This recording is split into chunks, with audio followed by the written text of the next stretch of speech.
Chers concitoyens, concitoyennes, bonne soirée, bonne séance. Merci d'être là. Je sais que vous nous écoutez en différé, mais ça nous fait plaisir de vous partager notre séance du mois de juin avec un bref rapport du mois de mai. Donc, merci d'être là. Et pour toute question, bien, je vous indiquerai tout à l'heure la procédure. Alors, je débuterai par quelques points d'introduction, euh, des points, puis à la toute fin, j'aurai quelques points de rapport aussi. Alors, j'aimerais adresser à M. Carole Roy nos meilleures pensées pour le drame vécu en fin de semaine, là, la perte de ses biens, puis aussi un prompt rétablissement. Je sais qu'il a été blessé, donc un prompt rétablissement pour la suite. Je félicite d'ailleurs les gens qui se mobilisent pour une levée de fonds à votre intention, afin de venir en aide. On sait que vous avez tout perdu. J'aimerais remercier aussi notre service d'incendie qui se donne à fond dans ces malheureux événements. Et merci aux brigades voisines aussi qui viennent en renfort. Donc, bonne chance à tous, bon courage à toute la famille de M. Roy.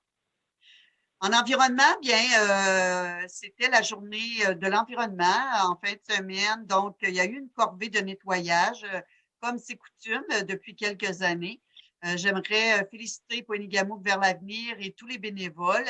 Je dis également bravo à monsieur, au conseiller Denis Ouellette pour son implication dans ce dossier-là et dans bien d'autres aussi. Alors, merci. J'aimerais aussi souligner la contribution d'une dame qui le fait pas seulement une journée dans l'année, mais qui le fait tous les jours. Ça a été porté à mon attention, mais je le savais déjà parce que on en jase à l'occasion. Alors, Madame Christine Thériault, je suis certaine qu'il y en a d'autres, mais je sais pertinemment que Madame Thériault marche tous les jours, régulièrement, assidûment et fidèlement. Sur la rue principale, elle apporte toujours un sac avec elle, qu'elle réussit à remplir malheureusement. Parce que je dis malheureusement parce que ça veut dire que les gens n'ont pas compris qu'il serait plus facile d'avoir un sac dans leur propre voiture, de déposer leurs déchets dans leur sac et de jeter leur sac ou leurs déchets dans leur bac à l'arrivée à la maison. Alors, Madame Thériault ou d'autres personnes telles qu'elle pourraient marcher en toute quiétude sans avoir à se soucier de nettoyer, de ramasser les déchets des autres. Donc, s'il vous plaît, protégeons notre environnement, contribuons à garder notre territoire propre. C'est pas Madame Thériault toute seule qui va réussir, c'est une question de collectivité. Alors, tout le monde ensemble, on peut arriver à garder notre ville propre, le long de nos routes propres aussi. Donc, merci à l'avance à tout le monde. Et toujours dans le sujet environnement, je sais que ça préoccupe des gens pour la qualité du lac. Euh, le lave-bateau, bien avec tout, avec la COVID, avec les travaux du garage, le déplacement du lave-bateau, ça a causé quelques inconvénients, mais puis il y a des pièces endommagées. Donc, il sera bientôt opérationnel selon la livraison des pièces attendues. Il est primordial, là, c'est incontestable, c'est primordial pour nous qu'il soit en fonction le plus rapidement possible parce que les bateaux circulent et nous souhaitons que tous les utilisateurs qui fréquentent d'autres plans d'eau procèdent d'abord au lave-bateau avant d'accéder au lac. Et la bonne nouvelle, bien, dès qu'il sera en fonction, on a convenu tout à l'heure au sein du conseil que le lave-bateau sera maintenant disponible gratuitement. Alors, on sait que les gens n'ont pas toujours la monnaie avec eux. Donc, pour sensibiliser le plus possible nos gens, inciter à laver le bateau avant de prendre le lac Poinigamouk, eh bien, ce sera la gratuité pour tous. Donc, merci de l'utiliser. On fera une communication pour dire, on pourra faire une communication pour dire à quel moment il sera prêt.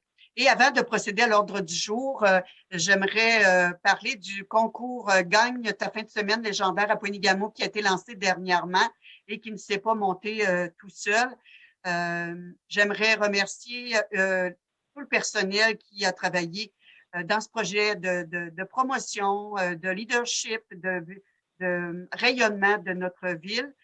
Et un énorme merci à nos partenaires d'ici et d'ailleurs, parce qu'un concours, ça se fait pas tout seul.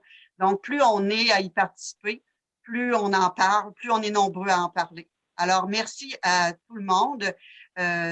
Notre directeur général a été, bien sûr, l'instigateur de l'idée et je lui dis félicitations également.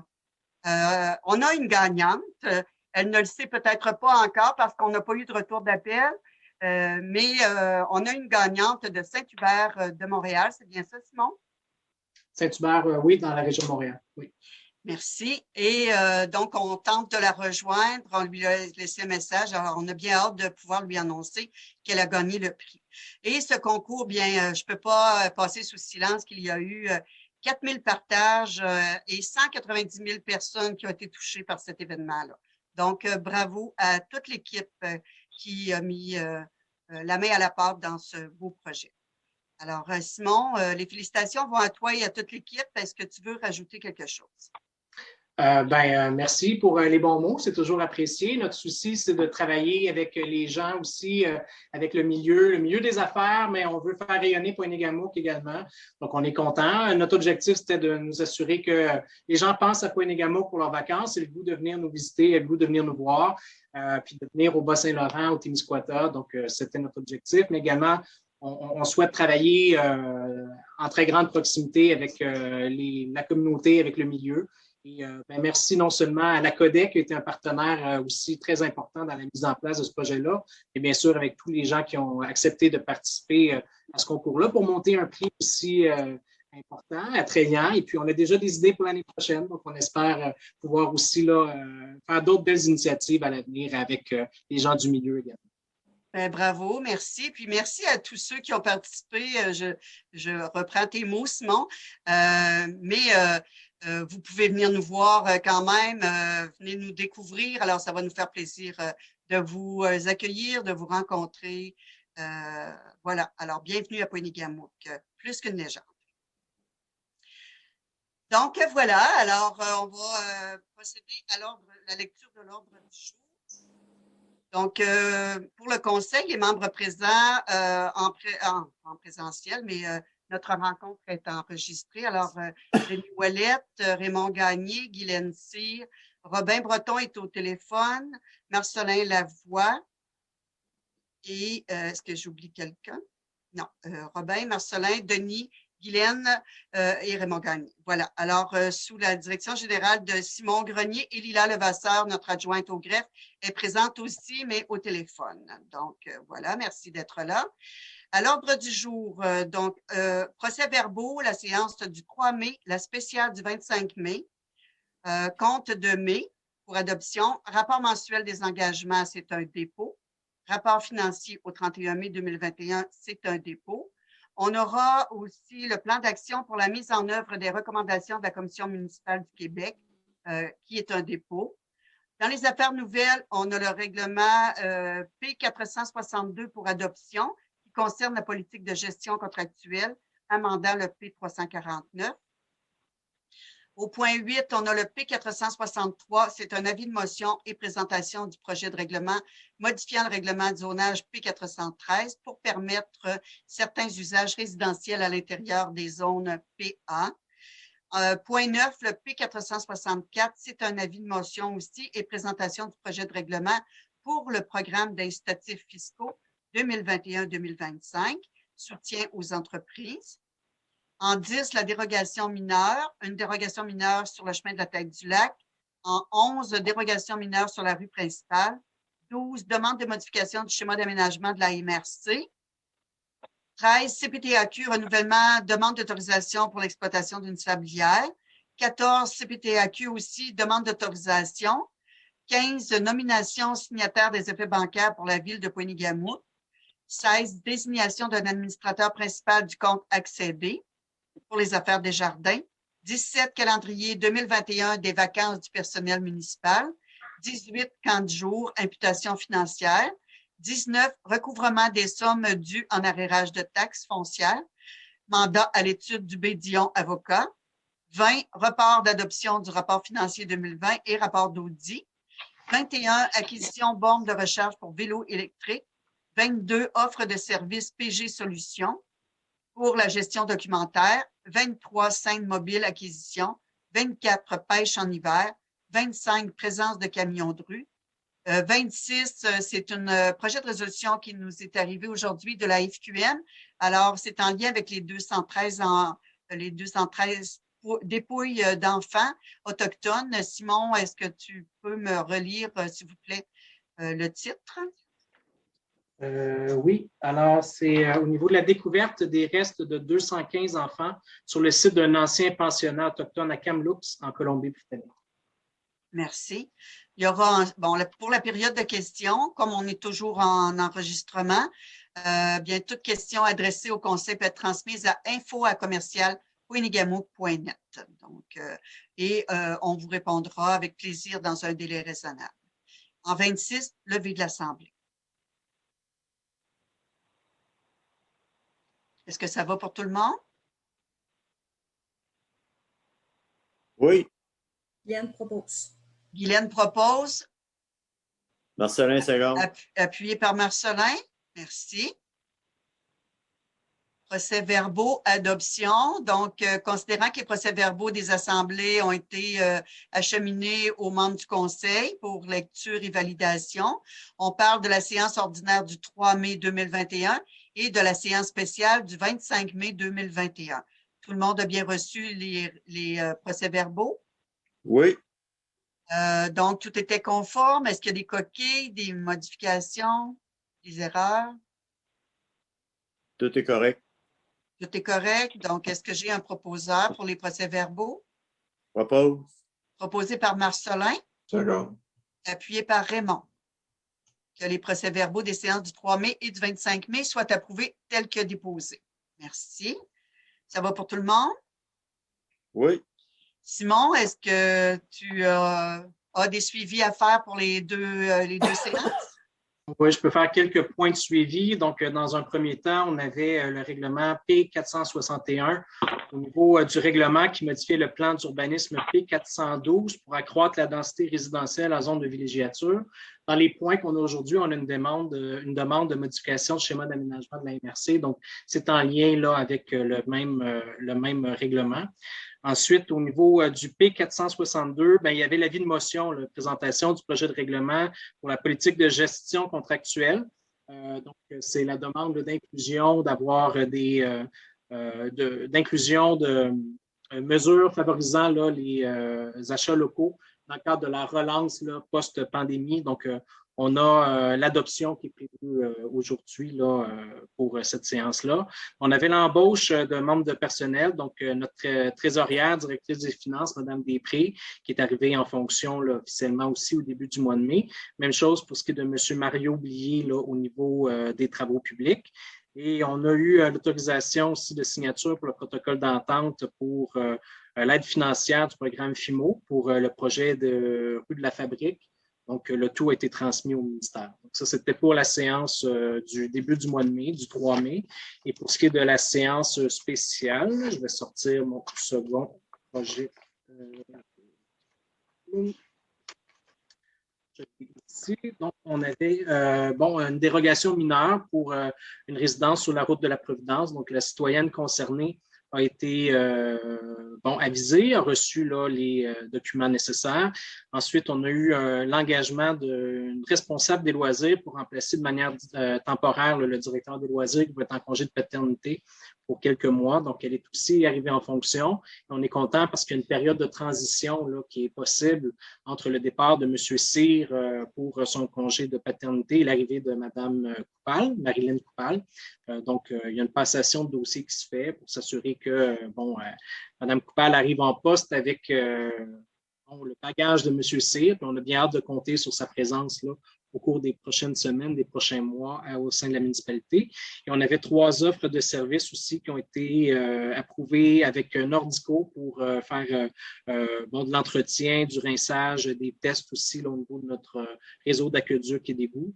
Donc, les offres ont été envoyées, signées à Nordico pour la suite. Et puis, on est en discussion avec eux pour déterminer des dates là, pour la réalisation de ces mandats-là qu'on leur a octroyés là, dans le cadre de la séance spéciale du 25 mai. Merci. Voilà.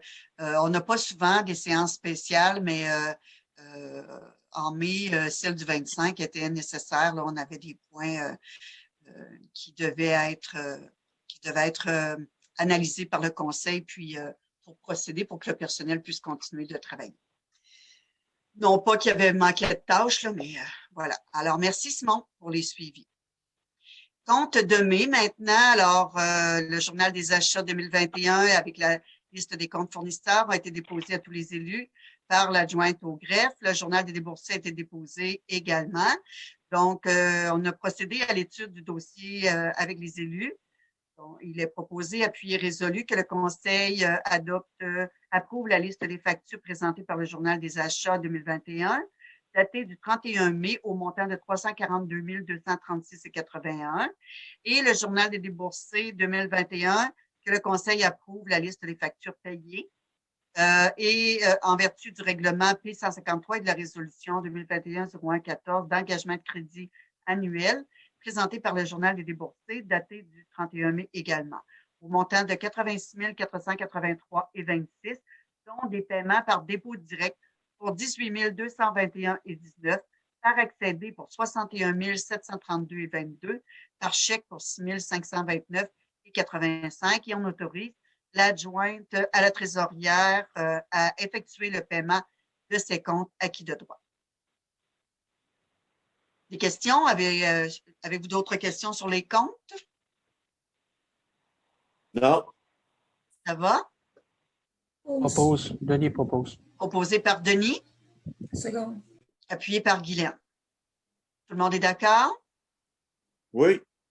Merci. Rapport mensuel des engagements, c'est un dépôt. Alors, c'est en complément du journal des achats. Le rapport financier cumulatif, c'est un dépôt également. Donc, c'est en date du 31 mai également.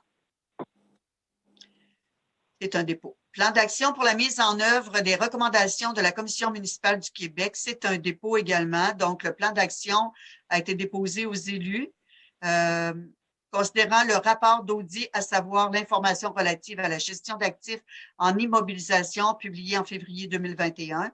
Par conséquent, l'adjointe au greffe dépose à tous les élus le plan d'action pour la mise en œuvre des recommandations de la vice-présidente à la vérification de la Commission municipale du Québec. Donc, le plan d'action a été acheminé. On attend les commentaires et observations de la commission municipale et par la suite, bien, on va commencer à mettre en place là, selon les disponibilités du personnel. Voilà. Point suivant, adoption, règlement sur la politique de gestion contractuelle amendant le règlement P349 qui devient le P462. Donc, considérant que le règlement numéro P349 sur la gestion contractuelle a été adopté par la Ville de Pointe-Égamouk le 6 décembre 2010, selon la loi sur les cités et villes, considérant que la loi instaurant un nouveau régime d'aménagement dans les zones inondables des lacs et des cours d'eau, octroyant temporairement aux municipalités des pouvoirs visant à répondre à certains besoins et modifiant diverses dispositions, considérant que dans le contexte de la pandémie de la COVID-19, l'article 124 de cette loi prévoit que pour une période de 3 ans, à compter du 25 juin 2021, les municipalités devront prévoir des mesures afin de favoriser les entreprises québécoises pour tout contrat qui comporte une dépense inférieure au seuil décrété pour la dépense d'un contrat qui ne peut être adjugé qu'après une demande de soumission. Considérant qu'un avis de motion a été donné et qu'un projet de règlement a été déposé et présenté à la séance du 3 mai 2021, il est proposé, appuyé et résolu que le présent règlement soit adopté et qu'il soit ordonné et statué comme suit. L'article 2 du présent règlement est effectif à compter du 25 juin 2021 ou du jour de l'entrée en vigueur du présent règlement, selon la plus tardive de ces deux dates et le demeure jusqu'au 25 juin 2024. Le règlement numéro P349 sur la gestion contractuelle est modifié par l'ajout de l'article suivant. Mesures favorisant l'achat local. sans limiter les principes et les mesures énoncées en matière de rotation des fournisseurs prévus au présent règlement dans le cadre de l'octroi de tout contrat qui comporte une dépense inférieure au seuil décrété de la dépense d'un contrat qui ne peut être adjugé qu'après une demande de soumission publique. La municipalité doit favoriser les biens et les services québécois ainsi que les fournisseurs, les assureurs et les entrepreneurs qui ont un établissement au Québec. Est un établissement au Québec au sens du présent article tout lieu où un fournisseur, un assureur ou un entrepreneur exerce ses activités de façon permanente qui est clairement identifiée à son nom et accessible durant les heures normales de bureau.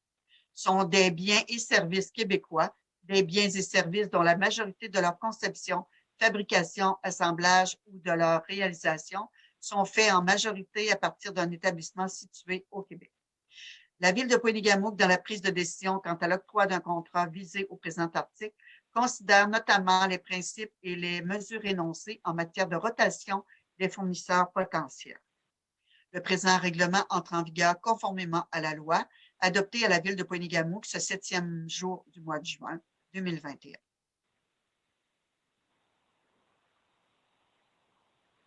Donc, ça va. Est-ce que j'avais un proposeur et un appuyeur? Propose. Proposé par Guylaine, Seconde. secondé par Raymond. Est-ce qu'il y a des questions? Ça va? Oui. Donc, tout le monde est d'accord? Point suivant, P463, avis de motion et présentation du projet de règlement modifiant le règlement du zonage P413 pour permettre certains usages résidentiels à l'intérieur des zones PA, alors qui sont des zones publiques, à caractère public. Premier projet de règlement du P463 intitulé « Règlement modifiant le règlement de zonage P413 pour les zones PA ». Considérant que le Conseil peut, en vertu de la loi sur l'aménagement et l'urbanisme, adopter des règlements d'urbanisme et les modifier selon les dispositions de la loi, considérant qu'un avis de motion du présent règlement a été donné à une séance de ce Conseil tenue le 7 juin 2021, il est proposé, appuyé et résolu qu'un règlement portant le numéro P463 soit adopté et qu'il soit stipulé et décrété par ce règlement ce qui suit.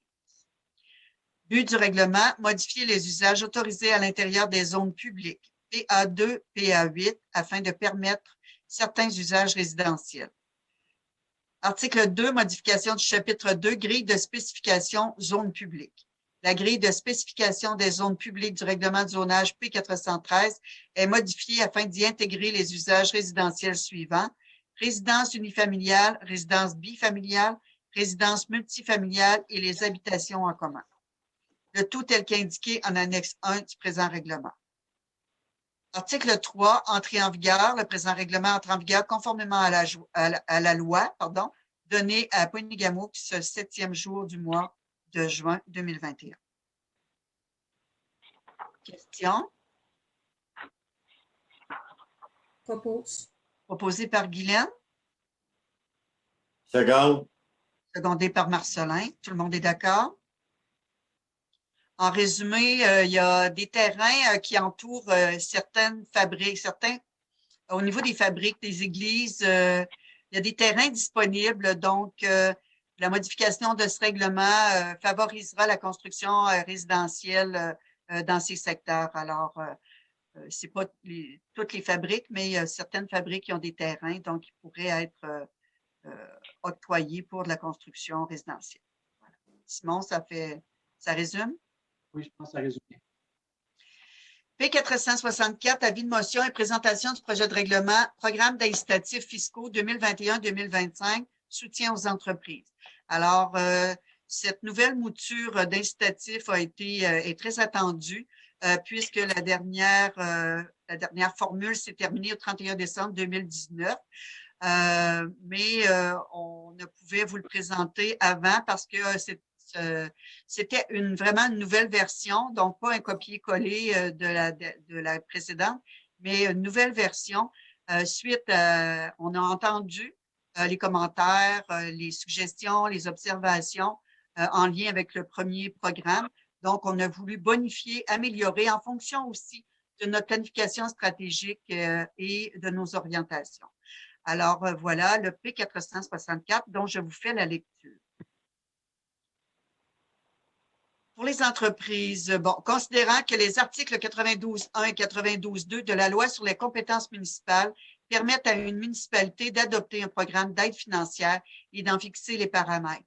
Considérant les orientations de vitalité, d'attractivité et de rétention du plan stratégique de la ville de Pointe-Nigamou, considérant que la mise sur pied d'un nouveau programme d'incitatifs fiscaux, programme de soutien aux entreprises, fait partie intégrante de ce même plan stratégique à l'orientation 1, accroître la vitalité sur notre territoire en misant sur le potentiel du milieu, l'engagement des citoyens, des élus et des acteurs socio-économiques, plus précisément à l'objectif 1.1, promouvoir les opportunités économiques. Considérant la priorisation des initiatives municipales dans le cadre des activités de réflexion stratégique du conseil municipal de la ville de Pointe-Nigamou afin d'assurer le développement sur son territoire, considérant l'analyse approfondie des forces et des pistes d'amélioration du programme d'incitatifs fiscaux 2015-2019 de la ville de Pointe-Nigamou, de même que la consultation des gens d'affaires à cet effet, considérant les démarches et recommandations effectuées par les membres du comité économique de la ville de Pointe-Nigamou qui ont étudié les meilleures pratiques de divers programmes d'incitatifs auprès des municipalités du Québec afin de proposer un outil novateur et répondant à la réalité de notre milieu. Considérant la volonté du conseil municipal de favoriser le développement de ses commerces et entreprises, l'embellissement de la ville et la création d'emplois sur son territoire, et ce, au bénéfice de l'ensemble de sa communauté. Considérant qu'un avis de motion a été donné et qu'un projet de règlement a été déposé et présenté à la séance du 7 juin 2021, il est proposé, appuyé et résolu que le présent règlement soit adopté et qu'il soit ordonné et statué comme suit. Donc, c'est un projet à 3 volets. Section 1, dispositions déclaratoires, article 1, préambule. Le préambule fait partie intégrante du présent règlement. Article 2, objectif du règlement.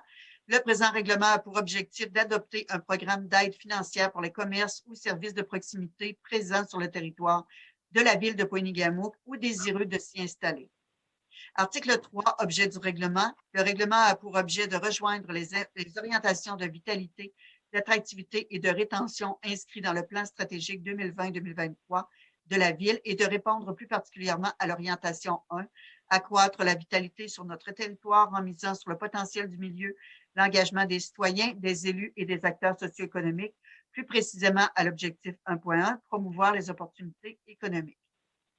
Article 4, moyens prévus. Les moyens prévus dans le programme visent le soutien aux entreprises par le biais des 3 volets suivants. Le volet 1, bâtiment. Volet 2, embellissement. Volet 3, création d'emplois. Section 2, dispositions interprétatives. L'article 5 pour la terminologie. Dans le présent règlement, à moins d'avis contraire, on entend par demandeur toute personne ou personne morale qui effectue une demande d'aide financière par le biais du présent programme. Emploi permanent à temps partiel, tout emploi de plus de 10 mois par année à raison d'au moins 30 heures semaine. Emploi saisonnier à temps plein, tout emploi à raison d'au moins 30 heures semaine, permettant la qualification de l'employé à l'assurance-emploi. Entreprise ou commerce, toute entreprise ou commerce à but lucratif du secteur privé situé sur le territoire de la ville de Pointe-Nigamou. Entreprise ou commerce prioritaire, entreprise ou commerce œuvrant dans l'un des 4 secteurs suivants, soit acériculture, agroalimentaire, foresterie et tourisme. Représentant désigné de la ville, l'employé responsable désigné par la ville. Les taxes foncières, c'est une taxe imposée à l'égard d'un immeuble par la ville, indépendamment de l'usage qui en est fait. Cependant, sont exclues de cette définition les taxes spéciales établies en vertu de règlements particuliers, ainsi que les compensations pour les services municipaux. Ville, bien, c'est la ville de Pointe-Nigamou. Section 3, dispositions générales. L'article 6, conditions d'admissibilité. Le programme de soutien aux entreprises s'adresse à toute personne qui exploite ou désire exploiter dans un but lucratif une entreprise du secteur privé sur le territoire de la ville de Pointe-Nigamou. Article 7, exclusion. Sont exclus de l'application du programme les organismes gouvernementaux et paragouvernementaux, les institutions financières, les organismes publics subventionnés, les services d'assurance. Article 8, autres exclusions. Une entreprise ou un commerce n'est pas admissible à une aide financière de la Ville dans le cadre de ce programme, dans l'un ou l'autre des cas suivants. S'il y a transfert d'activités qui sont exercées sur le territoire d'une autre municipalité locale, si l'entrepreneur propriétaire de l'entreprise bénéficie d'une aide gouvernementale visant à réduire les taxes foncières, sauf si cette aide gouvernementale est accordée par la mise en œuvre d'un plan de redressement tel que prévu à l'article 92.3 de la Loi sur les compétences municipales. Si l'entrepreneur propriétaire de l'entreprise et ou son partenaire d'affaires a déjà reçu une aide financière dans le cadre du présent règlement. Si l'entrepreneur propriétaire de l'entreprise a déjà reçu une aide de la part de la Ville dans le cadre d'une entente particulière. Si l'entrepreneur propriétaire de l'entreprise a fait faillite dans les 3 ans précédant sa demande d'aide financière. Si l'entrepreneur propriétaire de l'entreprise est exempt de toute taxe municipale ou scolaire en vertu de l'article 204 de la Loi sur la fiscalité municipale. Article 9, durée du programme. La durée du programme est de 5 ans et entre en vigueur au moment de son adoption pour prendre fin le 31 décembre 2025. Dans le cadre du volet 1, bâtiment, oui, volet 1, merci. Bâtiment, toute demande acceptée avant la fin du programme continuera d'avoir effet pour le requérant au-delà de cette date jusqu'à parfaite attribution des remboursements de taxes admissibles ou autres aides financières auxquelles le requérant avait droit à la date de sa demande. Article 10, suspension de l'application du programme. Lorsque l'inscription au rôle d'évaluation financière d'un immeuble pouvant faire l'objet d'une aide financière est contestée, l'aide financière n'est accordée qu'au moment où une décision finale a été rendue sur cette contestation. Article 11, transfert de propriété. L'aide financière accordée n'est pas transférable au nouveau propriétaire dans le cas d'un transfert de propriété et prend fin à la date de la transaction inscrite dans l'acte notarié constatant ce transfert. Section 4, aide financière. Article 12, volet 1, bâtiment. 12.1, objectifs spécifiques. Accroître la vitalité de la municipalité en soutenant la construction, la rénovation et l'agrandissement de bâtiments commerciaux ou industriels sur son territoire. 12.2, projets admissibles. Les projets admissibles dans le cadre de ce volet sont les suivants. Construction d'un nouveau bâtiment, agrandissement d'un bâtiment existant, rénovation d'un bâtiment. 12.3, aide financière. Toute entreprise ou commerce étant admissible en fonction de l'article 12.2 sera admissible à une compensation de 50% de la hausse de taxes imputable à la construction, l'agrandissement ou la rénovation du bâtiment lors de la première année, avec la possibilité d'une bonification de l'aide avec pour maximum 100% de la hausse de taxes lors de l'atteinte des cibles suivantes. Alors, si l'entreprise issue de l'un des 4 secteurs prioritaires, soit la sériculture, l'agroalimentaire, foresterie et tourisme, plus 30%. S'il y a réduction de l'empreinte écologique, plus 10%. Mise en valeur du patrimoine, on ajoute un autre 10%. Amélioration de l'expérience client, on ajoute un 10%. Et ajout d'un nouveau service à Pointe-Nigamouk, on ajoute un autre 10%. L'aide financière accordée sera régressive à raison de 10% annuellement pendant les 4 années subséquentes. Il sera de la responsabilité du demandeur de démontrer que son projet répond aux critères du programme à l'aide du formulaire prévu à cet effet. L'aide financière accordée à un demandeur qui fait l'activité d'un bâtiment sera applicable à partir de la date d'achat du dit bâtiment, constaté par acte notarié, et le calcul du remboursement est fait sur la valeur du bâtiment inscrite au rôle d'évaluation foncière de la Ville à la date de l'achat de l'immeuble. L'aide financière accordée à l'entrepreneur qui construit un bâtiment à des fins d'exploitation commerciale est applicable à partir de la date d'inscription au rôle d'évaluation foncière de la Ville lors de l'émission du certificat d'évaluation. Tout ajustement de taxes postérieures à l'octroi de l'aide financière accordée découlant de travaux de rénovation ou d'agrandissement du bâtiment réalisé pendant la durée de l'admissibilité de la demande au présent programme ne fait pas partie du calcul de remboursement de taxes prévues au présent programme. Si le demandeur ayant droit au remboursement de taxes en fonction du présent règlement n'occupe qu'une partie d'un bâtiment pour l'exploitation commerciale de son entreprise, ce remboursement sera accordé en fonction de l'évaluation de la partie exploitée ou à défaut d'une telle évaluation en proportion de la superficie occupée par son entreprise. Lorsqu'une entreprise cesse l'usage pour lequel elle a obtenu un remboursement de taxes, celui-ci cesse au moment de l'arrêt des activités reconnues admissibles au présent règlement. Dans ce cas, la Ville se réserve le droit de réclamer le remboursement de l'aide financière accordée. 12.4, modalités de versement de l'aide financière. L'octroi de l'aide financière se fera en fonction des modalités prévues dans le présent règlement et des disponibilités financières en vigueur. Le projet devra être présenté et approuvé par la Ville de Pointe-Nigamou avant sa réalisation à l'aide du formulaire prévu à cet effet. Celle-ci sera versée à titre de remboursement annuellement une fois la totalité des taxes payées par le demandeur. Article 13, volet 2, embellissement. 13.1, objectif spécifique. Rehausser l'attractivité, la fierté du milieu et le sentiment d'appartenance en embellissant les commerces et entreprises sur le territoire. 13.2, projet admissible. Parmi les projets admissibles, on retrouve sans illimité les éléments suivants. Les enseignes, éclairage et embellissement de façades de commerce, aménagement paysager, adaptation des installations pour permettre l'accessibilité universelle. 13.3, aide financière. Toute entreprise ou commerce étant admissible en fonction de l'article 13.2 sera admissible à un remboursement de 50% des coûts de travaux sur présentation des pièces justificatives jusqu'à concurrence de 5 000 $. 13.4, modalité de versement de l'aide financière. L'octroi de l'aide financière se fera en fonction des modalités prévues dans le présent règlement et des disponibilités financières en vigueur. Le projet devra être présenté et approuvé par la Ville de Pointe-Nigamou avant sa réalisation à l'aide du formulaire prévu à cet effet. L'aide financière sera calculée en fonction des pièces justificatives afférentes et correspondra à 50% des factures jugées admissibles. Article 14, volet 3, emploi. 14.1, objectif spécifique, favoriser la rétention de la population en soutenant la création d'emplois à Pointe-Nigamou. Un petit peu d'eau. 14.2, type d'emploi admissible, permanent à temps plein ou saisonnier à temps plein. 14.3, aide financière.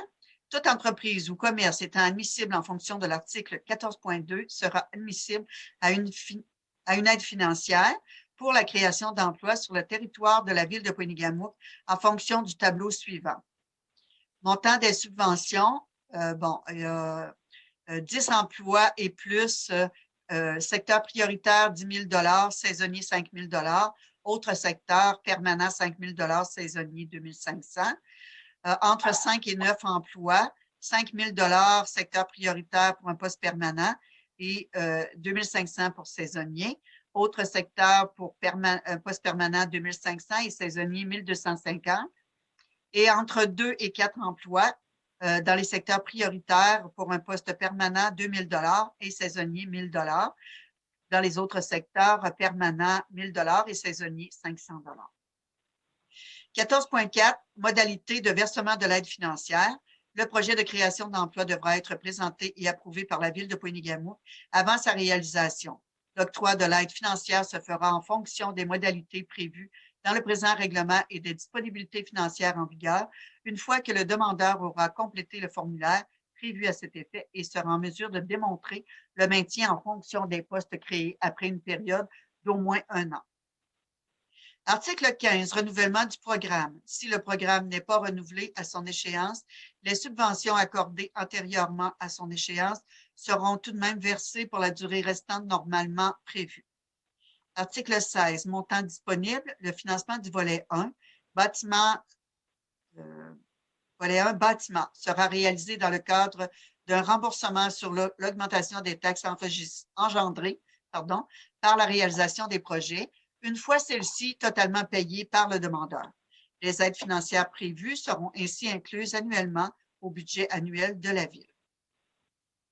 Le financement du volet 2, embellissement, et du volet 3, emploi, seront financés à même l'enveloppe éolienne, développement, de la Ville à raison de 40 000 $ par année. Dans l'éventualité où la somme prévue au budget annuel de la Ville est insuffisante pour répondre à l'ensemble des demandes, la priorité sera accordée sur la base du premier arrivé, premier servi, en fonction de la date de réception des formulaires auprès du représentant désigné. La Ville de Pointe-Égamouk se réserve le droit d'ajuster à la hausse ou à la baisse les montants annuellement réservés lors de son budget annuel en fonction de la demande et de la situation financière. Article 17, autres formes de soutien. Nonobstant le présent règlement, la Ville n'exclut pas la possibilité d'établir d'autres formes de soutien pouvant être accordées aux entreprises commerciales désireuses de s'installer sur son territoire. Alors, section 5, dépôt d'une demande d'aide financière. Article 18, étape pour le dépôt d'une demande. Afin de procéder au dépôt d'une demande d'aide financière, le demandeur devra avoir à réaliser dans l'ordre les étapes suivantes. 1. Rencontrer la personne responsable de l'urbanisme et des règlements municipaux afin de s'assurer que le projet respecte les règlements municipaux et qu'il détient tous les permis nécessaires. Donc, il faut que ça soit fait quand même dans un délai raisonnable. 2. Contacter la direction générale de la Ville afin de présenter le projet et vérifier s'il est éligible au programme. 3. Télécharger ou demander la version papier du formulaire de demande. 4. Compléter le formulaire et l'acheminer à la direction générale avec les pièces complémentaires requises. Le cas échéant, le demandeur devra fournir à l'appui de sa demande une copie du permis de construction, une copie d'installation septique avec champ d'épuration émis par la MRC de Témiscouata, une copie des factures de l'installation septique avec champ d'épuration. La date de réception officielle retenue par la Ville sera celle où le représentant désigné de la Ville recevra l'ensemble de la demande complète, incluant les annexes et pièces complémentaires jugées nécessaires. Article 19, cheminement d'une demande. Le cheminement de toute demande dans le cadre du présent programme suivra le processus suivant. 1. Réception de la demande par le représentant désigné de la Ville. 2. Examen de la demande par le comité d'attribution afin de s'assurer de la conformité du projet et recommandations au conseil municipal. 3. Approbation du projet par le conseil municipal et adoption d'une résolution afin d'autoriser le versement de l'aide financière aux demandeurs. 4. Signature d'une entente entre la Ville et le demandeur afin de fixer les conditions et les modalités pour l'octroi de l'aide financière. Dans le cas du refus d'une demande, le représentant de la Ville avisera par écrit le demandeur en expliquant les raisons du refus du projet. Section 6, rapport financier. Article 20, rapport financier. L'attribution de remboursement de taxes foncières ou d'autres formes d'aide financière devra faire l'objet d'une présentation détaillée dans une rubrique du rapport financier annuel de la Ville. Les remboursements de taxes foncières attribués en vertu du programme ne sont pas soustraits du montant des revenus devant être pris en considération dans le calcul du taux global de taxation. Section 7, responsabilité d'application. Article 21, application du règlement. L'application du présent règlement est la responsabilité conjointe de la direction générale et du greffier. Section 8, dispositions modificatives. Article 22, abrogation. Le présent règlement abroge et remplace toute résolution ou règlement antérieur incompatible avec ce règlement. Section 9, entrée en vigueur. L'article 23, date d'entrée en vigueur. Le présent règlement entre en vigueur dès son adoption par le conseil municipal. Que le présent règlement entre en vigueur conformément à la loi donnée à Pointe-Égamouk ce 7e jour du mois de juin 2021. Alors voilà, c'est un règlement très exhaustif, très bien réfléchi. Alors, tout y est. Merci aussi à l'équipe municipale qui a travaillé ardemment dans ce dossier. En l'occurrence, Simon Grenier, notre directeur général, et Mme Lila Levasseur, là, greffière, adjointe au greffe, pardon. Donc, Simon, est-ce que j'en oublie? Marilyn Labrec, au niveau aussi du développement, là, a travaillé beaucoup là-dessus. Oui. Puis, ça s'est fait aussi conjointement avec le comité économique là, de la Ville, qui inclut aussi la CODE, un représentant du Centre touristique Tête-du-Lac et bien sûr 2 élus là, également, en l'occurrence vous, Mme la mairesse, et M. Denis Ouellet. Parfaitement. Merci, Simon, pour le complément. Alors voilà, donc on a voulu présenter, comme je l'ai dit d'entrée de jeu, qui est en lien avec notre plan stratégique et nos orientations. Et je crois que ce programme d'incitatif traduit très bien notre plan stratégique et vers où on veut aller. Alors, on nous a souvent reproché de ne pas travailler sur la création d'emplois. Alors, voici, ça en fait partie. Merci. Donc, voilà. Est-ce que j'ai un proposeur et un appuyeur pour ce beau programme? Oppose. Second. Proposé par Denis, appuyé par Guylaine. C'est ça, Guylaine? Oui. Oui, parfait. Tout le monde est d'accord? Oui. Merci. Dérogation mineure maintenant, au 320 chemin Tête-du-Lac, considérant que la Ville a reçu une demande de dérogation mineure visant à rendre réputé conforme la superficie maximale pour la construction de bâtiments accessoires, que la demande visée se situe sur le lot 6-337-551, cadastre du Québec, chemin Tête-du-Lac, considérant que la largeur minimale pour le plus petit côté d'un bâtiment principal résidentiel est de 6 mètres tel que prescrit par le règlement de zonage P413, considérant que le plus petit côté de la résidence sera de 4,6 mètres, soit une différence de 1,84 mètres, considérant que le comité consultatif d'urbanisme recommande au Conseil d'accepter la demande de dérogation mineure par la résolution CCU 2021-0521, considérant que l'avis public donné le 13 mai 2021 permet aux citoyens de se prononcer au sujet de cette dérogation mineure. En conséquence, il est proposé, appuyé, résolu, que la Ville de Pointe-Égamouk accorde la présente dérogation mineure, que l'inspectrice municipale soit autorisée à émettre un certificat de dérogation mineure sur le lot identifié à l'adresse ci-haut mentionnée. Propose. Proposé par Marcelin, Jérôme. appuyé par Raymond. Ça va pour tout le monde? Oui. Bien. Donc, quand personne répond, moi, je prends pour acquis que c'est un oui. Dérogation mineure, 1970 rue principale. Considérant que la Ville a reçu une demande de dérogation mineure visant à rendre réputé conforme la superficie maximale pour la construction de bâtiments accessoires, que la demande visée se situe sur le lot 6435 cadastre du Québec, sur la rue principale, que la marge avant pour un bâtiment commercial est de 9 mètres tel que prescrit par le règlement zonage P413, que le bâtiment à construire aura une marge avant de 5,02 mètres, soit une différence de 3,98 mètres, avec la marge avant prescrite par le règlement de zonage P413 au chapitre 2, grille des spécifications des usages commerciaux, que le comité consultatif d'urbanisme recommande au Conseil d'accepter la demande de dérogation mineure par la résolution CCU 2021-0520, considérant que l'avis public donné le 13 mai 2021 a permis aux citoyens de se prononcer au sujet de cette dérogation mineure. En conséquence, il est proposé, appuyé et résolu, que la Ville accorde la présente dérogation mineure, que l'inspectrice municipale soit autorisée à émettre un certificat de dérogation mineure sur le lot identifié à l'adresse ci-haut mentionnée. Question? Non? Non. Proposeur?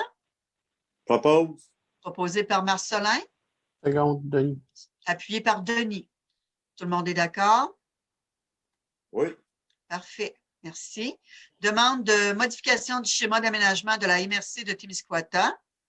Considérant que le Conseil peut, en vertu de la loi sur l'aménagement et l'urbanisme, adopter des règlements d'urbanisme et les modifier selon les dispositions de la loi, considérant que la Ville de Pointe-Égamouk souhaite que la densité dans les zones de villégiature VA situées autour d'un lac de 20 hectares et plus soit augmentée pour les logements résidentiels, considérant qu'un projet de développement résidentiel déposé à la Ville en zone de villégiature VA est de 12 logements, considérant que le schéma d'aménagement de la MRC de Témiscouata n'autorise que 4 logements pour les usages résidentiels autour d'un lac de 20 hectares et plus, il est proposé, appuyé et résolu, que la Ville de Pointe-Égamouk demande à la MRC de Témiscouata de procéder à la modification de son schéma d'aménagement afin d'autoriser les usages résidentiels de 12 logements dans les zones de villégiature VA autour du lac Pointe-Égamouk.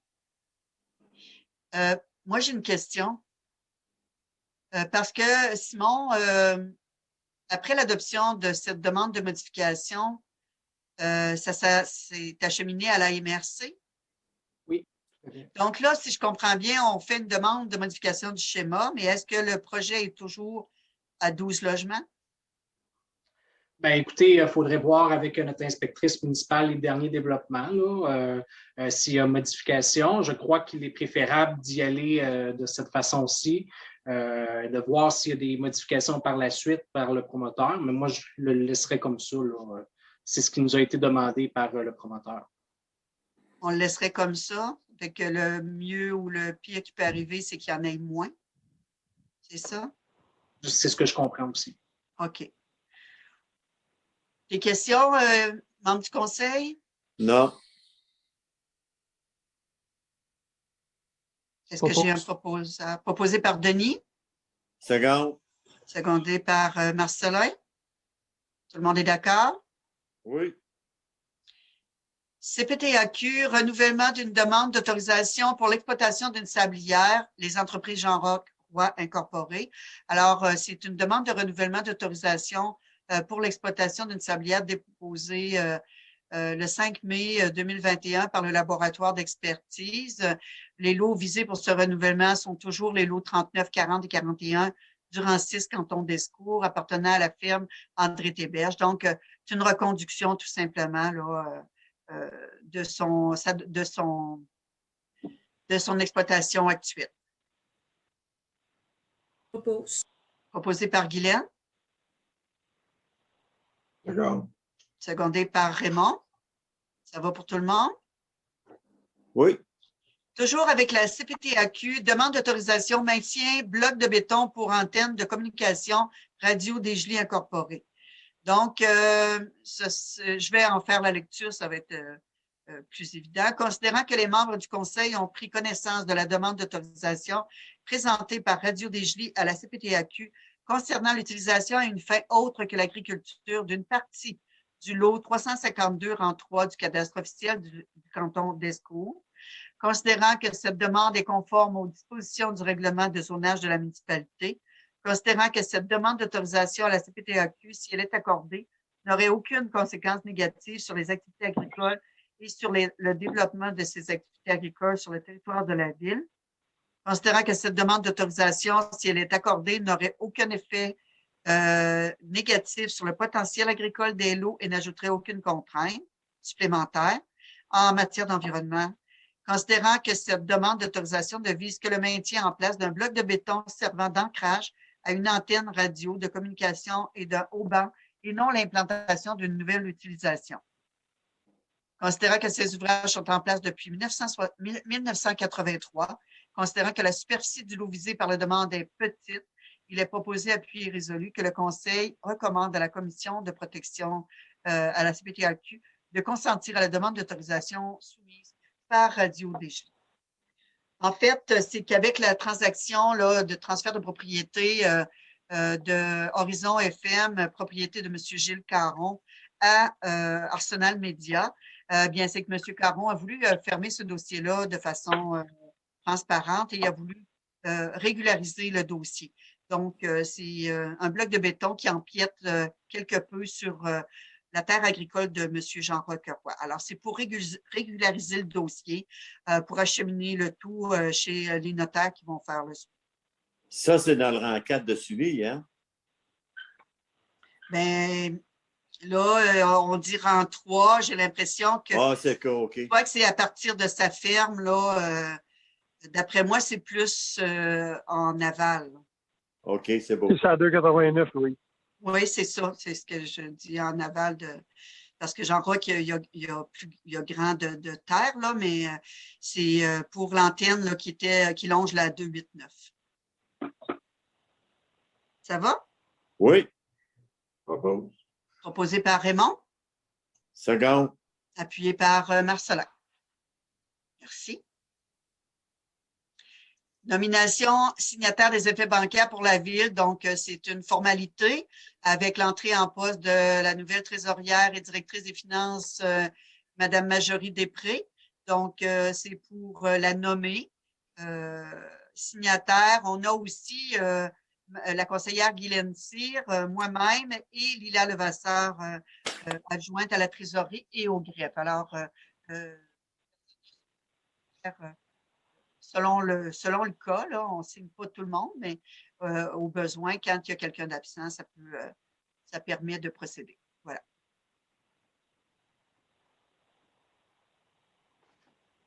Donc, on autorise ces gens-là à signer tout document, effet, formulaire et autres pour et au nom de la ville, puis qu'un maximum de 2 signatures sur 4 soient obligatoirement requises, que cette résolution annule toute autre résolution ou disposition antérieure aux mêmes fins.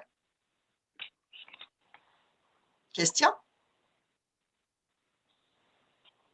Sinon, un proposeur, appuyeur?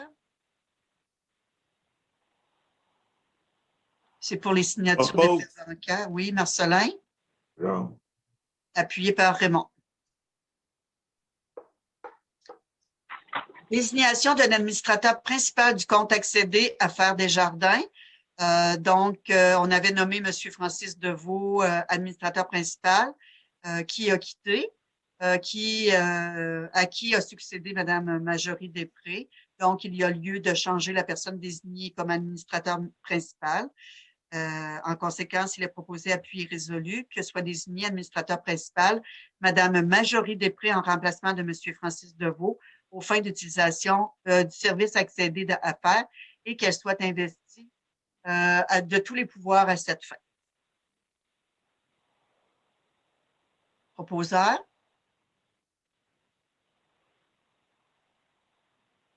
Question? Propose. Proposée Propose. par Marcelin. Appuyé.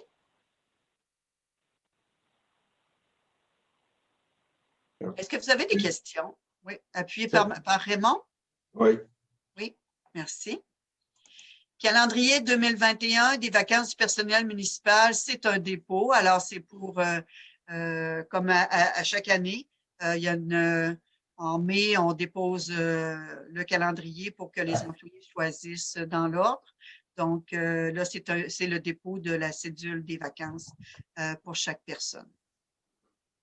Simon, tu t'es assuré qu'il n'y avait pas trop qu'il y avait le moins de conflits possible dans l'horaire. Oui, c'est sûr qu'à chaque année, c'est toujours difficile c'est ça, c'est toujours un beau défi d'essayer d'assurer la continuité des services, mais je pense qu'on y est parvenu.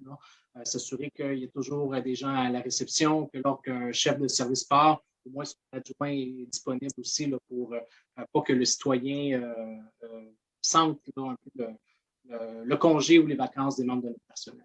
Je voyais, puis je n'ai pas pu t'en reparler, Simon, après-midi, que Sébastien Pelletier et Émilien sont en vacances en même temps. Est-ce que le tout va être assuré là, pour suppléer à Sébastien par avoir un autre membre du personnel qui va prendre?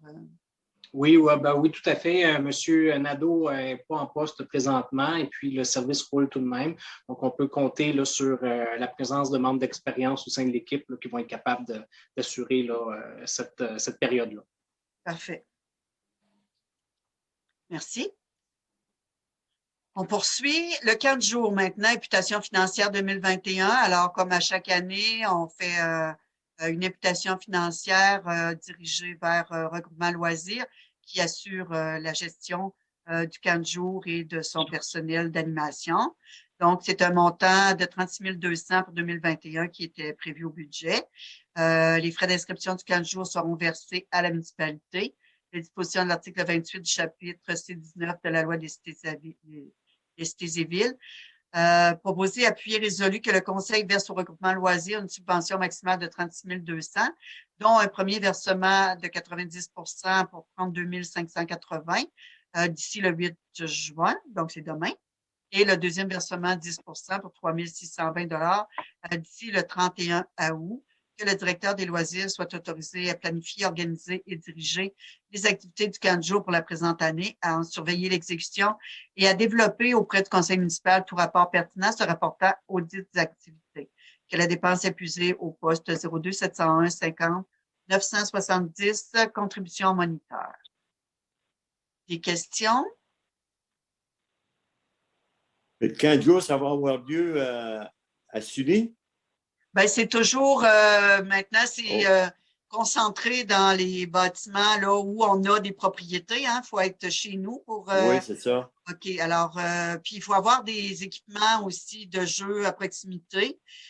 Donc, le centre communautaire et l'OTJ servent à ce camp de jour, mais il y a aussi une programmation par atelier, autant culturel que sportif, là, où les jeunes s'inscrivent le matin, choisissent leurs ateliers, sont acheminés dans l'après-midi, je crois, vers les ateliers choisis.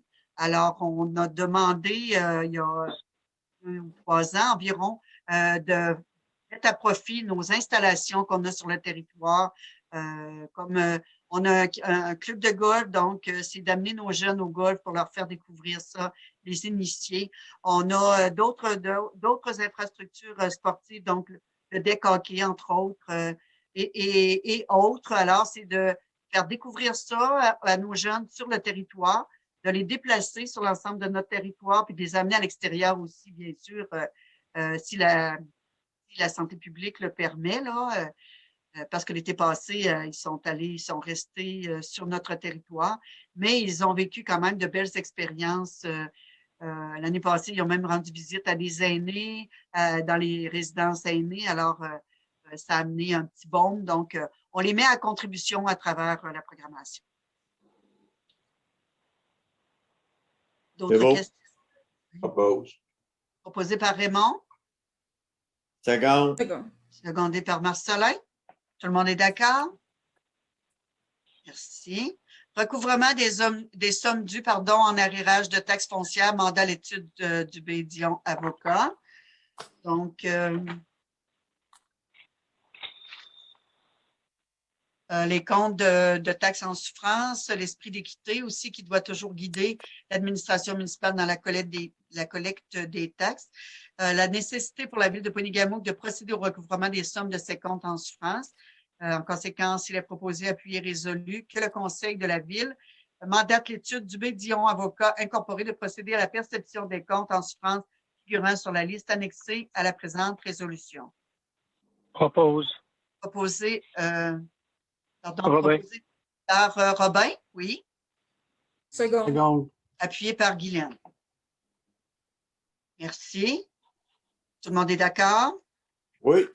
Alors, ça va nous permettre d'aller récupérer ces taxes-là parce que c'est une loi, donc on ne peut pas se désister de la taxation. Voilà. Report d'adoption du rapport financier 2020 et rapport d'audit Ville de Pointe-Égamouk. Donc, considérant que selon le processus habituel, en fait, avec l'arrivée de notre nouvelle responsable à la trésorerie et aux finances, habituellement, on dépose nos états financiers, le rapport d'état financier en juin, à la séance de juin. Donc, voilà, cette année, bien, on a eu l'autorisation du ministère de pouvoir reporter. C'est bien en septembre, Simon? Rapport financier En fait, d'ici le c'est 30 au plus décembre. tard. C'est ça. En fait, c'est au plus tard, là, Oui. le 30 septembre. Donc, notre objectif, nous, c'est de poursuivre. Notre trésorier, M. Deveau, a quitté l'organisation là, au mois de février. Donc, on a dû mettre en place un processus pour combler le poste. Madame Després est arrivée en poste là, seulement au cours du mois de mai. Donc, évidemment, elle doit se familiariser avec les différents dossiers. Elle doit mettre à jour là, plusieurs informations. Donc, elle travaille présentement au niveau du rapport financier qui doit être transmis à Raymond Chabot là, pour validation, analyse, audit. Donc, on n'est pas en mesure de vous remettre là, le rapport d'audit ou le rapport financier 2020 à la date habituelle. Donc, on a quand même fait des validations avec Raymond Chabot, avec le ministère, et puis on est en mesure là, de pouvoir le transmettre un peu plus tard. Mais par souci de transparence, on voulait tout de même aviser là, la population que la Ville va le déposer, bien sûr, mais un peu plus tard que la date habituellement réservée. Merci, Simon. Alors, c'est clair pour tout le monde. Est-ce que vous avez des questions? Donc, un proposeur pour le report du dépôt des états financiers d'ici le 30 septembre Propose. 2021. Proposé par Denis, Second. appuyé par Marcelin. Ça va pour tout le monde? Oui. Oui, j'avais perdu mon curseur. OK. Acquisition de bornes de recharge pour vélos électriques. Alors, c'est une résolution pour entériner et je m'explique.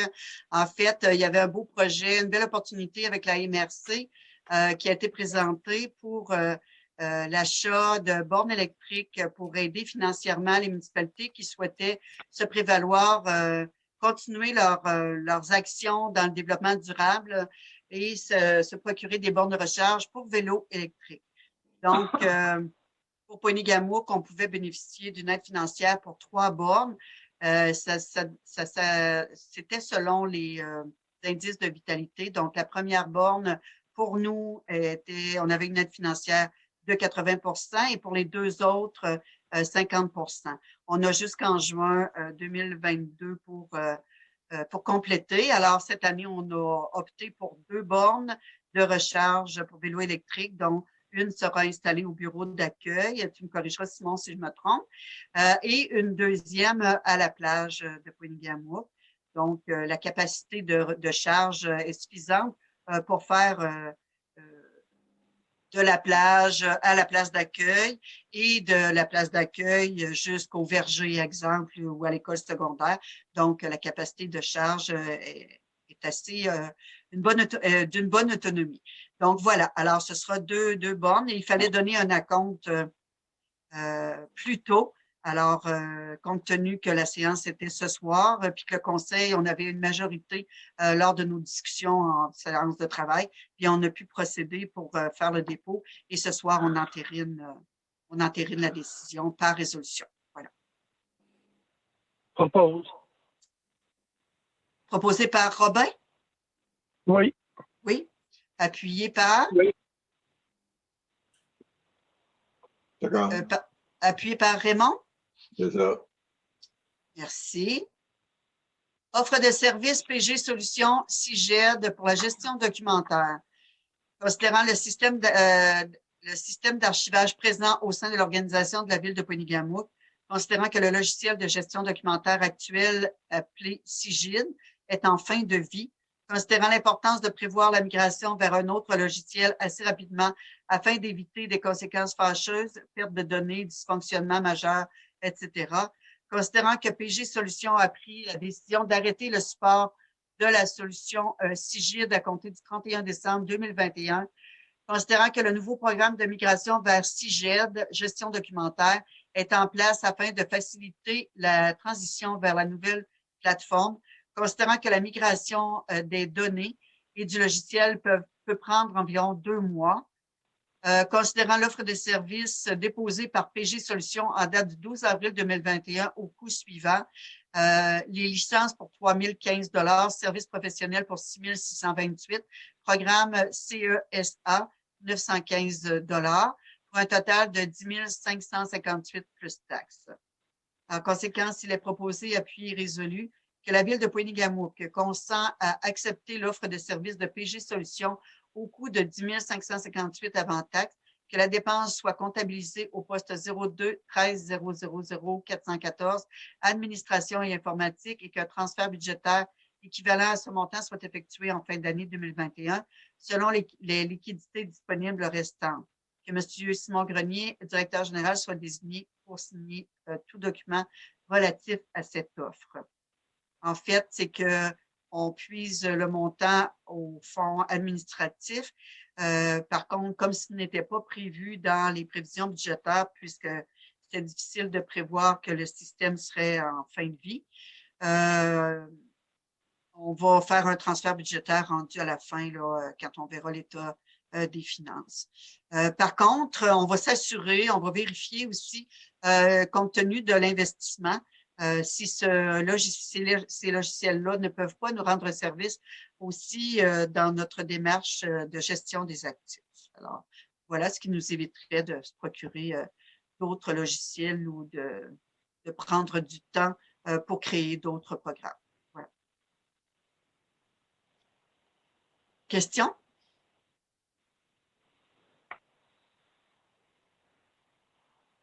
Propose.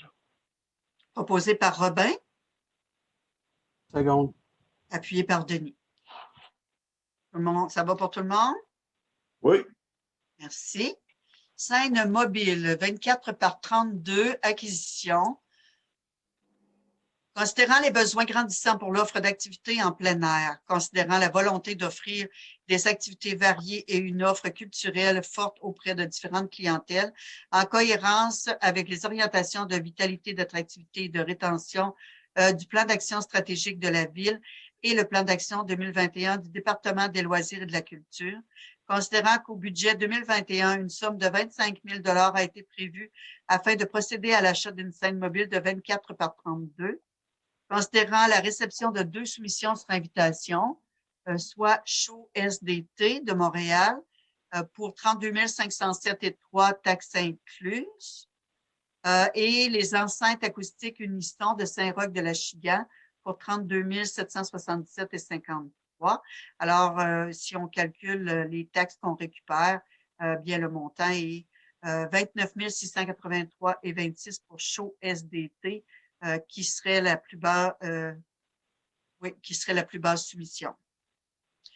Considérant la hausse récente du coût des matériaux et l'indexation du coût de la vie, expliquant une variation avec les prix obtenus au cours de l'automne 2019, considérant l'analyse des offres par le conseil municipal et la recommandation de M. Patrick Cyr, directeur des loisirs et de la culture, il est proposé à appui résolu que la Ville autorise l'achat de la scène mobile 24 par 32 au coût de 28 273 et 13 avant taxes auprès de la compagnie Show SDT, incluant les accessoires identifiés dans la soumission numéro 107-80, que cette somme soit puisée à même le Fonds éolien de développement tel qu'indiqué au PTI municipal. Alors, avec la COVID, on a eu peu d'événements, on n'a pas eu d'événements en 2020 plutôt, mais il y avait quand même des bénévoles, des gens du milieu qui se mobilisaient pour recréer un nouveau festival. Et ça peut servir aussi, on a des grands espaces, donc pour avoir plus de plein air, des spectacles en plein air, des musiciens, la musique, faire sortir la musique dehors. Alors, je pense que une scène mobile, ça sera très utile, puis autant pour des spectacles aussi en danse ou autres à l'extérieur. Propose. Proposé Robin. par Robin, merci. Second. Appuyé par Guylaine. Tout le monde est d'accord? Merci. Pêche en hiver. Considérant la volonté de la Ville de Pointe-Égamouk de préserver l'environnement et les écosystèmes sur son territoire, considérant les efforts consentis afin de mettre en place un plan directeur de l'eau en vue d'assurer la pérennité de la qualité de son lac pour le bénéfice des générations actuelles et futures, considérant que pour ce faire, elle doit demeurer vigilante quant au maintien des stocks de poissons de son lac et mettre en place des mesures concrètes afin de limiter la pêche excessive ou le braconnage sur son territoire. Considérant les discussions intervenues entre le comité de gestion du plan directeur de l'eau et l'Association des pêcheurs de Pointe-Égamouk relativement aux préoccupations de la pêche hivernale sur le lac, considérant que l'interdiction de cette pratique permettrait la protection des différentes espèces en développement et de la réalisation de ses objectifs de maintien de l'écosystème de son lac, considérant la mise en place d'un sondage à l'attention des citoyens et des usagers du lac Pointe-Égamouk stipulant que 69 % des répondants sont favorables à l'interdiction complète ou partielle, sauf dans le cas d'un événement public et autorisé de la pêche hivernale sur le lac Pointe-Égamouk, incluant une grande majorité de pêcheurs. Considérant qu'un événement sportif de pêche hivernale pourrait être envisagé pendant une période déterminée afin de permettre la pratique de cette activité dans des conditions propices et encadrées, il est proposé, appuyé résolu, que la Ville de Pointe-Égamouk dépose au ministère des Forêts, de la Faune et des Parcs une demande formelle relativement à l'interdiction d'effectuer de la pêche en hiver sur le lac Pointe-Égamouk, que l'application de cette interdiction prenne effet au cours de l'hiver 2022-2023. Alors, on constate que ce n'est pas une décision à la légère. Il y a toute une démarche derrière ça et il y a eu des consultations. Toutes les plateformes disponibles de la Ville ont été utilisées pour consulter les gens. Donc, pour le reste, bien, c'est aussi aux gens de se tenir informés de ce qui se passe dans leur milieu. Alors, voilà, donc, on croit fermement que pour assurer la viabilité de l'inventaire du lac, qu'on doit procéder ainsi, ce qui n'exclut pas un événement de pêche hivernale pour permettre aux amateurs de pêche hivernale de procéder à leurs loisirs favoris. L'élément à ajouter, c'est que la demande va être faite au ministère des Faunes et Forêts à l'automne. Et ça entrera en vigueur pour l'hiver 22-23. Exact. Merci, Denis, en complément. On se l'était dit, mais ce n'est pas écrit. Est-ce qu'on pourra l'ajouter, Simon et Lila? En fait, si vous me permettez, c'est indiqué vers la fin de la résolution. Oui. Donc, on mentionne Oui, qu'on va c'est déposer au bien. ministère des Forêts, de la Faune et des Oui, Parcs une c'est demande ça. formelle et que l'application là, doit prendre effet là, au Tout cours de à fait. l'hiver Je 2022. l'ai lu, mais tu vois, j'étais remontée dans mon texte. OK. Alors, tout est là, Denis. Parfait. Mais Parfait. est-ce que ça comprend la décharge de la Saint-François? Oui. Ben, c'est tout le lac. Hein? Ben, c'est Oui. tout le lac, là, c'est la pêche hivernale. On parle de la pêche hivernale. OK. Et je propose. Proposé par Denis, Seconde. appuyé par Marcelin. Tout le monde est d'accord? Merci. Présence de camions de rue. Donc, c'est une préoccupation locale, mais pas seulement locale, parce que plusieurs municipalités ont un tel règlement à différents niveaux, mais un règlement semblable. Alors, considérant les orientations de vitalité, d'attractivité et de rétention du plan stratégique 2020-2023 de la ville de Pointe-Nigamouk, considérant que le tourisme figure parmi les secteurs économiques prioritaires de la ville au sein de ce même plan stratégique, considérant les conséquences néfastes de la pandémie de COVID-19 sur l'économie québécoise et la fragilisation de certains établissements touristiques, considérant l'importance de la période estivale pour nombre d'entreprises et plus particulièrement pour les établissements de restauration, considérant la volonté du conseil municipal de soutenir les commerces et entreprises locales, il est proposé, appuyé résolu, que la ville de Pointe-Nigamouk interdise la présence de camions de rue mobiles pour tout entrepreneur n'ayant pas un établissement sur son territoire, à moins d'obtenir une autorisation particulière dans le cadre d'un événement organisé et encadré par l'administration municipale. Qu'un projet de règlement soit préparé en ce sens afin de permettre d'établir les différentes modalités d'octroi d'un permis dans cette perspective. Alors, on parle de règlement, mais compte tenu que un règlement est beaucoup plus long à préparer, ce qu'on va faire quand même, là, mais au moins pour lancer un signal là, qu'on a entendu la préoccupation de nos commerces, puis que d'ici le prochain mois, parce que là, le délai était trop court pour préparer à la fois un avis de motion et un projet de règlement. Alors, ce soir, on vous présente un projet de résolution, mais dans les prochains mois, on va travailler aussi sur un projet de règlement. Alors, on parlait que la pêche hivernale, ça allait s'appliquer à l'hiver 2022-2023. Donc, on commence la démarche, mais ça sera effectif certainement à l'été 2022. Question?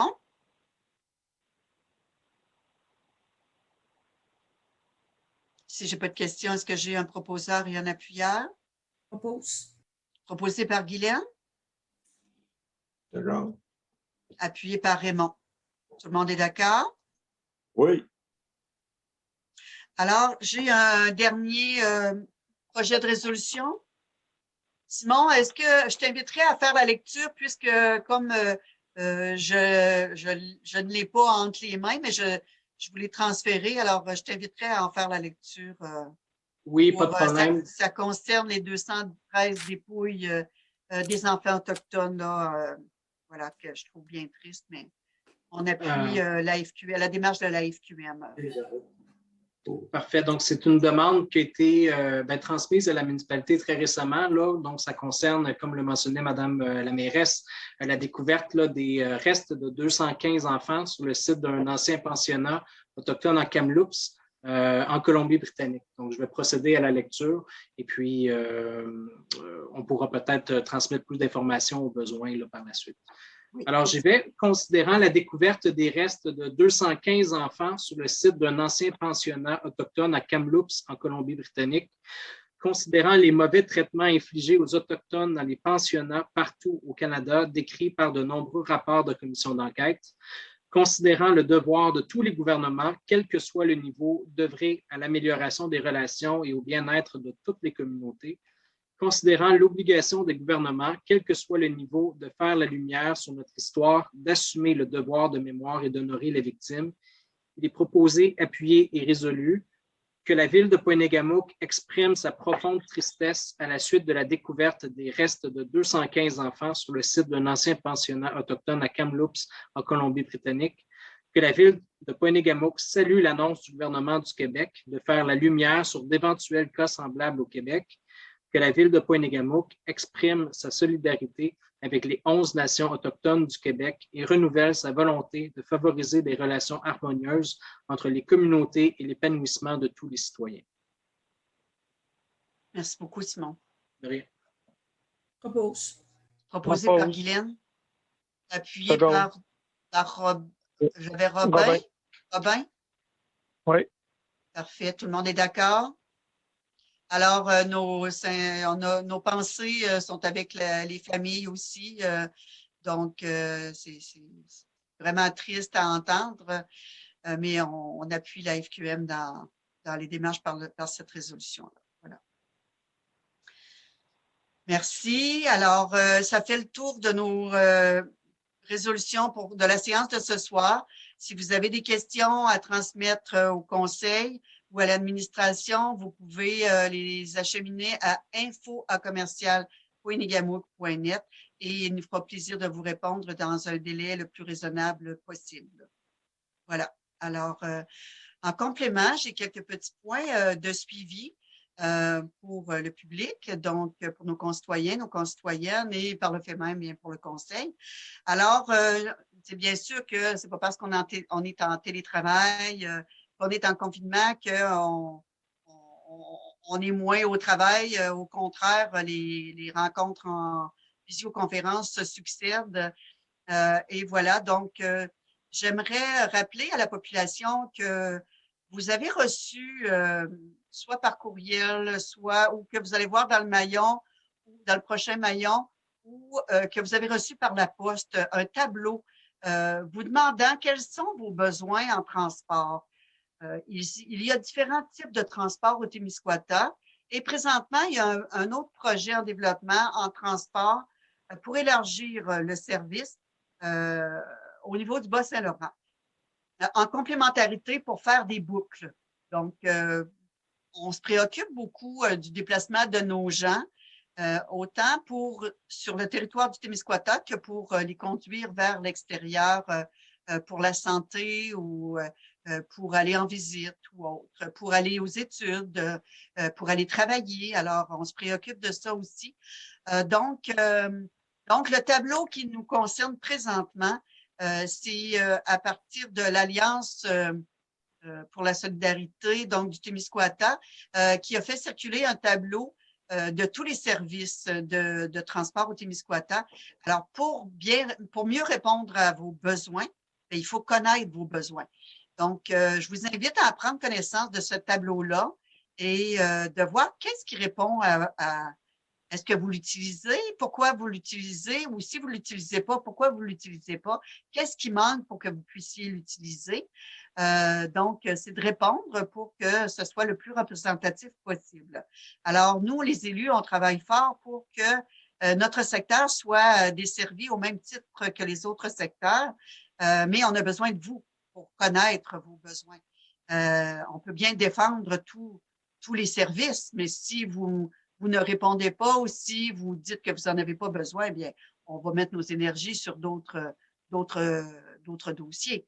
Donc, je vous invite à prendre connaissance de ce tableau de services en transport, puis de répondre à qui de droit pour qu'on puisse par la suite voir qu'est-ce qui peut correspondre le mieux à vos besoins.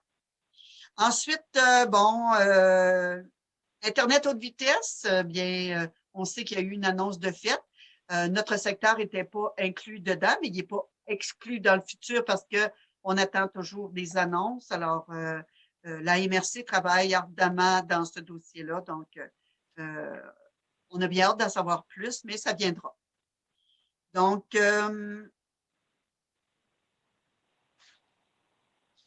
au niveau culturel, on reprend. On va reprendre progressivement les spectacles au Centre culturel Léopold Plante, mais aussi dans les autres salles du Témiscouata, comme le Centre culturel de Desjely et le Beaulieu culturel.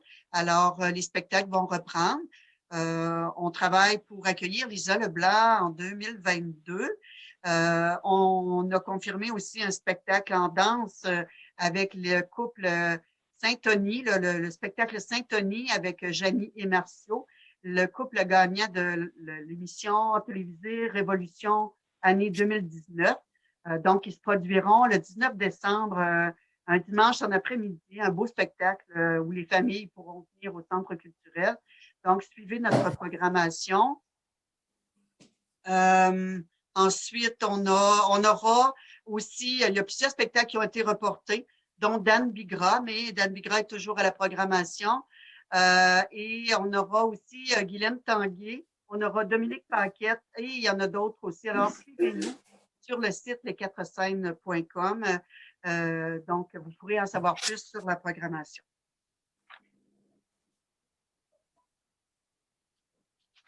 Donc, le défi fleuri cette année par la Société d'horticulture. On sait que les classificateurs des fleurons du Québec viendront nous rendre visite en juillet 2021. On a présentement 4 fleurons. Je le sais, ça parle d'embellissement, mais si on parle de fierté, si on parle d'attractivité, on parle d'embellissement aussi parce que pour être attractif, il faut être plus beau.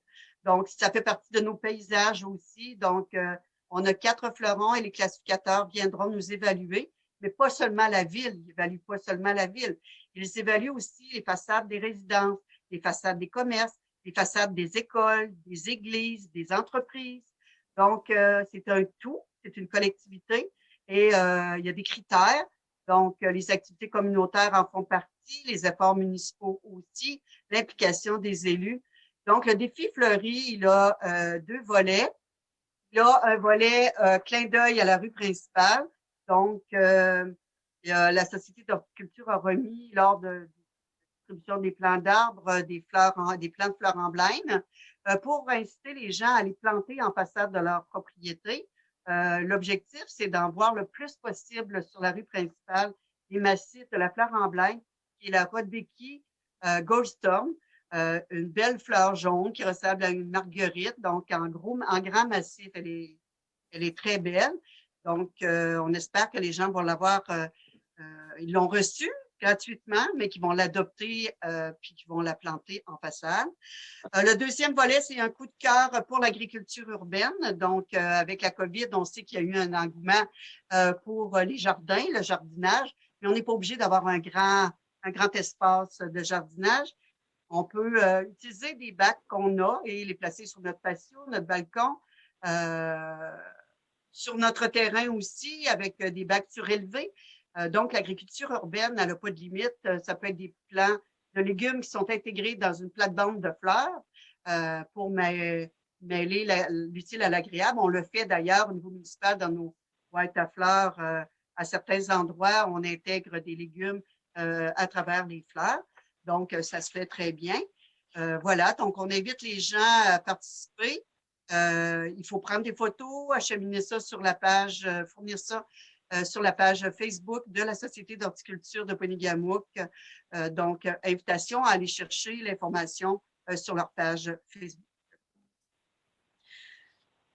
Donc, on a eu le tournage au Parc de la Frontière. Il y en a eu un à Rivière-Bleue avec MaTV aussi. Simon, est-ce que tu veux en parler? Parce que je sais que tu as rencontré les gens qui ont participé au tournage. Oui, bien, en fait, c'est un tournage qui a eu lieu pour TVA, donc pour une émission avec Paul Oud qui va être diffusée là, ultérieurement. On sait que l'émission s'intitule Paul dans tous ses états et il faisait mention là, de l'histoire de la région, puis de la frontière aussi avec les États-Unis. Donc, on est heureux d'avoir pu recevoir cette équipe-là. Et puis, on continue à croire aussi à notre potentiel. On est toujours heureux de recevoir les équipes de télévision chez nous. On a eu la chance d'avoir l'équipe avec l'émission d'Alex Perron là, au cours de l'hiver dernier ou de l'automne dernier. Donc, on réitère avec une nouvelle émission. Puis on espère poursuivre les tournages sur notre territoire pour que les gens du Québec connaissent davantage Pointe-Égamour, non seulement nos attraits, mais aussi notre histoire. Donc, on trouvait ça intéressant de pouvoir partager un peu qui nous sommes avec un peu certains éléments de notre histoire. Donc, on ne sait pas encore ce qui va être diffusé là, lors de l'émission, mais au moins, on sait qu'ils sont passés chez nous et qu'ils ont été enchantés par leur passage. Merci beaucoup, Simon. Merci aussi. Tu t'es déplacé pour aller rencontrer M. Wood et son équipe. Donc, ça démontre l'esprit d'accueil aussi. Alors, on a bien hâte de voir ça à la télévision. Si je reviens à la Société d'horticulture qui contribue largement là, à la distribution des plants d'arbres, cette année, c'est 720 plants d'arbres qui ont été distribués dans le cadre du mois de l'arbre. Donc, et plus de 100 plants de la fleur emblème qui ont été remis gratuitement.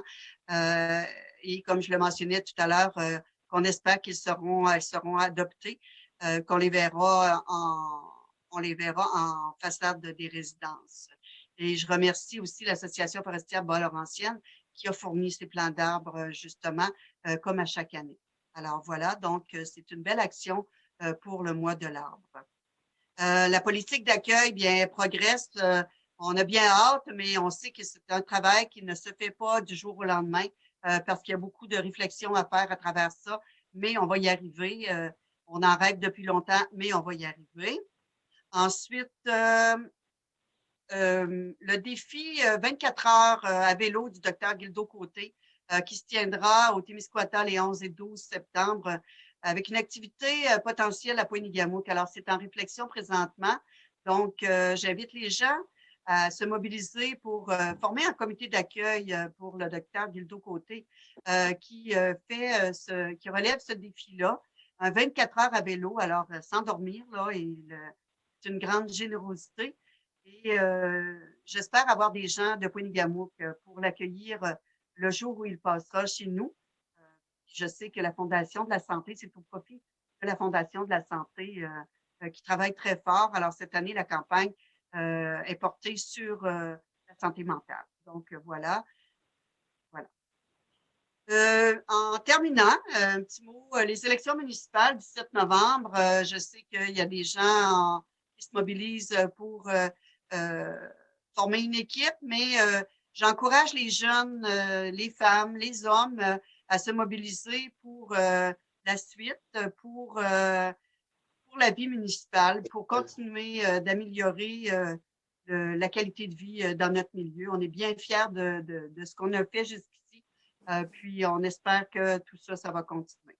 Il y aura des formations aussi qui seront à confirmer. Donc, je souhaite, en terminant, un beau mois de juin à tout le monde. Dans les journées de la canicule, prenez bien soin de vous et nous continuons d'encourager, bien sûr, la vaccination afin que cet été soit à la hauteur de nos attentes. Donc, à bientôt. Au plaisir de vous croiser en vrai, finalement. Merci. Bonne fin de soirée. Madame Labonté, on aurait besoin d'un proposeur pour la fermeture de la séance. Oui. Alors, qui propose la levée? Propose. Proposé par Guylaine. Merci beaucoup tout le monde d'avoir été là.